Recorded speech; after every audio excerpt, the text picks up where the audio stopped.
তো এই যে রনি ভাই দেখতেছেন কি সুন্দর হাসতেছে, কিন্তু এই হাসির পিছনে অনেক দুঃখের একটা কাহিনী আছে।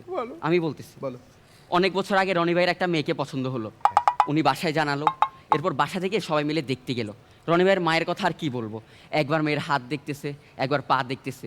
এক পর্যায়ে বললো, মা একটু হাঁটো তো দেখি। তো মেয়ে দাঁড়ালো, হাঁটা শুরু করলো, আর থামলো না। হাঁটতে হাঁটতে নিজের বয়ফ্রেন্ডের কাছেই চলে গেছে। তো আমাদের আমিন ভাই যখন সুখী ছিল, মানে যখন অবিবাহিত ছিল, তখন একদিন একটা মেয়ে দেখতে গেল। দেখার এক পর্যায়ে সবাই বলল, ছেলে আর মেয়ে তো নিজেদের মনের কথা বলার সময় দেওয়া দরকার, তো তাদেরকে এক রুমে পাঠানো হোক। তো আমিন ভাই তো খুশি, মেয়ের সাথে এক রুমে যাবে। গেল রুমের মধ্যে, তখন মেয়ে বলতেছে, দেখেন আপনি যে আমাকে বিয়ে করবেন, আগে আমার সম্পর্কে জানতে হবে। এই যে আমার চুলগুলো দেখছেন কত সুন্দর না, কিন্তু এই চুলগুলো আসল না, নকল চুল। এ বলে মেয়েটা চুল খুললো, আলমারিতে রাখলো। এরপর বললো, এই যে আমার চোখের পাপড়ি, এগুলো আসল না, নকল। এ বলে মেয়েটার পাপড়ি খুললো, আলমারিতে রাখলো। এরপর বললো, এই যে আমার নখ অনেক সুন্দর না, এগুলো সেম, নকল। মেয়েটা আলমারিতে রাখলো।